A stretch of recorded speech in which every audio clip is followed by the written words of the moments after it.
Hello everyone, this is Priti Kaushik and I have qualified my UGC NET GRF in the subject of commerce with 99.37 percentile in June 2022.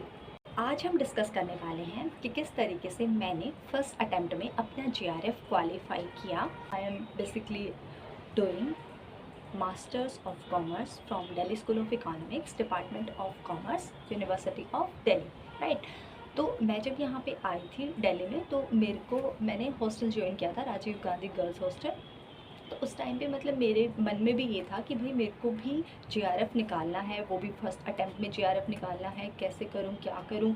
तो पहली बात तो ये कि सबसे पहले आपको ये विज़न आपका क्लियर होना चाहिए कि आपको इस लाइन में जाना है या नहीं जाना है। चलो ठीक है, ये आपके ऊपर है, क्योंकि जब भी हम मास्टर्स करते हैं तो हर एक बच्चे का या ये सपना होता है कि एटलीस्ट वो मास्टर्स करते टाइम यूजीसी नेट तो निकाल ही ले। ठीक है, जीआरएफ होता है तो वेल एंड गुड, बट अगर नहीं भी होता है तो नेट तो भाई हो ही जाना चाहिए, क्योंकि हम मास्टर्स कर रहे हैं तो मास्टर्स में थोड़ा थोड़ा टाइम देने के साथ साथ हम थोड़ा नेट का भी पढ़ सकते हैं। तो हर बच्चा चाहता है कि उसका नेट क्वालिफाइड एटलीस्ट हो जाए, चाहे उसका एम कुछ भी है, चाहे वो सीए बनना चाहता है या मतलब अगर अलग स्ट्रीम में है, वो यूपीएससी क्रैक करना चाहता है, कुछ भी करना चाहता है, बट नेट को तो वो एक ऐसे मान के चलता है कि भाई नेट तो मेरा हो ही जाना चाहिए, राइट।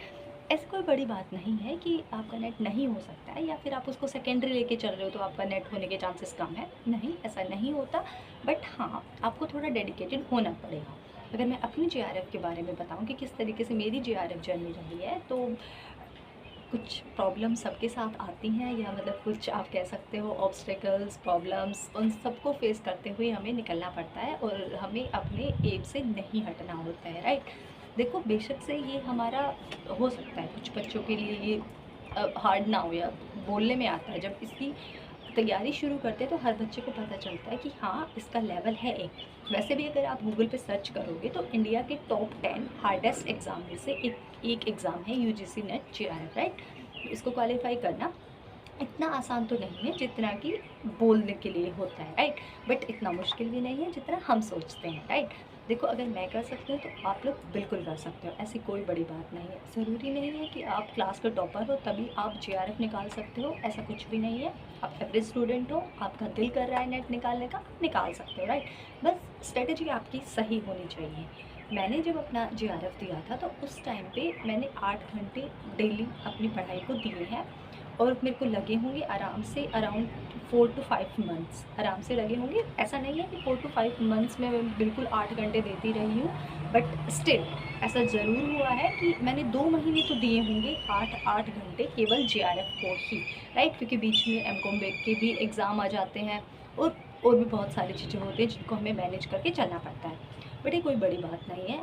हाँ, अगर आप मेरे से क्वेश्चन करना चाहो कि मैंने सेल्फ स्टडी से किया, तो इसका आंसर बिल्कुल है कि येस, मैंने सेल्फ स्टडी से ही अपना जीआरएफ क्वालिफाई किया है। ऐसा होता है जब भी हम शुरू करते हैं कोई भी एग्ज़ाम की प्रिपरेशन करना, तो माइंड में बहुत सारे क्वेश्चंस आते हैं कि कोई नहीं, कुछ नहीं होता, हम पेड कोर्स ज्वाइन कर लेते हैं, हो सकता नहीं हुआ तो ज़्यादा रिग्रेट होगा, इससे अच्छा हम पेड कोर्स ज्वाइन कर लेते हैं।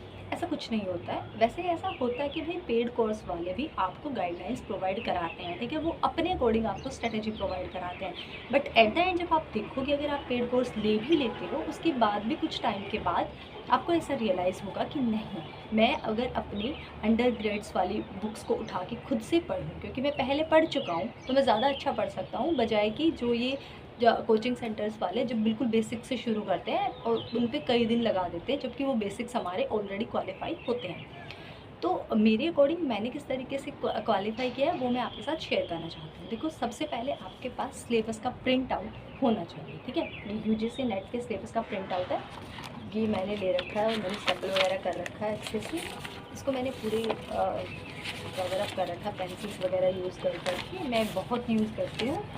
मतलब मेरे साथ ऐसा होता है कि बिना पेन यूज़ किए तो मेरा कुछ काम बनता नहीं है, तो मैं यूज़ करते रहती हूँ। ये आपको ऑपोजिट दिख रहा होगा क्योंकि मैं फ्रंट कैमरे से वीडियो बना रही हूँ फ्रंट से, तो ये थोड़ा लग रहा होगा आपको, बट आपको सबसे पहले क्या करना है कि फर्स्ट स्टेप आपका यही होता है कि आपके पास प्रिंट आउट हो सिलेबस का। एक स्टेप अगर आपका क्वालिफाई हो गया तो समझो आपका आधा नेट तक आप पहुंच गए हो, ठीक है। ये बहुत इंपॉर्टेंट है, ऐसा बिल्कुल नहीं करना है कि आप तो सोचते हो हमारे पास लैपटॉप भी है, फ़ोन भी है, राइट।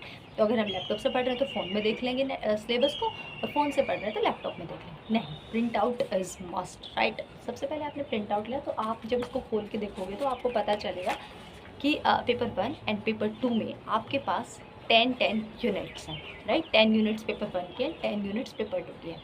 वैसे जब भी आप किसी का भी आप देख रहे होगे ना यूट्यूब पे स्क्रॉल करके जर्नी, जेआरएफ जर्नी या जो कुछ भी सक्सेस स्टोरी, तो आपको हमेशा सब लोग यही बोलेंगे कि भाई पेपर 1 पे फोकस्ड होना ज़रूरी है, विदाउट पेपर 1 आप जेआरएफ क्वालिफाई नहीं कर सकते।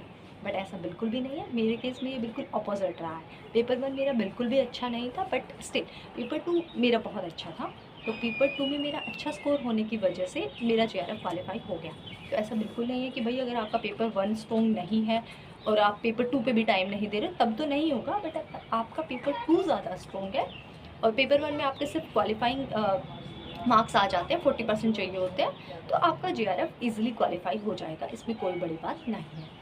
मेन थिंग आपकी क्या होती है, आपको सबसे पहले प्रिंट आउट लेना है। दूसरी आपकी स्ट्रेटजी आती है जिसके अंदर आपको ये डिसाइड करना है कि आपने मतलब 3 कैटेगरी में आपने अपने सब्जेक्ट्स को डिवाइड करना है। पहली कैटेगरी वो जो बिल्कुल अनटच्ड सब्जेक्ट हैं, जिनके बारे में आपको कुछ भी नहीं पता, जैसे आपको लॉजिकल रीजनिंग के बारे में कुछ नहीं पता, रिसर्च के बारे में कुछ नहीं पता, डीआई के बारे में कुछ नहीं पता, तो आप कैटेगरी 1 में डालो। कैटेगरी 2 में उन सब्जेक्ट्स को रखो जिनके बारे में आपको थोड़ा थोड़ा पता है, बेसिक्स पता है, जैसे आपको कम्युनिकेशंस का थोड़ा बेसिक पता है, ठीक है। तो इस तरीके से आप उन बेसिक सब्जेक्ट्स को डालो। तीसरी कैटेगरी में आप उन सब्जेक्ट्स को रखो जो आपको बहुत अच्छे से आते हैं, राइट। उन सब्जेक्ट्स को जब आप रख लोगे तो सबसे पहले आप कैटेगरी 3 से शुरुआत करो, जो सब्जेक्ट्स आपको बहुत अच्छे से आते हैं। जैसे सपोज करते हैं आपको बिजनेस इकोनॉमिक्स बहुत अच्छे से आता है, तो आप बिजनेस इकोनॉमिक्स का उठाओ, उस सिलेबस को देखो और उस सिलेबस के अंडर जितने भी टॉपिक्स हैं आप अपनी अंडर ग्रेड्स वाले बुक से उन टॉपिक्स को कवर करने की कोशिश करो। सारे के सारे टॉपिक्स आपकी ग्रेजुएशन की बुक्स के अंदर ही होते हैं। तो आपको क्या करना है, पेपर 2 के लिए स्पेशली किसी भी उसका वो नहीं करना है, ठीक है, कि आप किसी कोचिंग सेंटर को ज्वाइन कर रहे हो या पेड क्लासेस ले रहे हो, ऐसा नहीं करना है। आपको जो भी सब्जेक्ट आपने देखा, सिलेबस आपने देखा, अंडरलाइन आपने की, अब आपने उस पर्टिकुलर टॉपिक को अपनी बुक से पढ़ना है, राइट।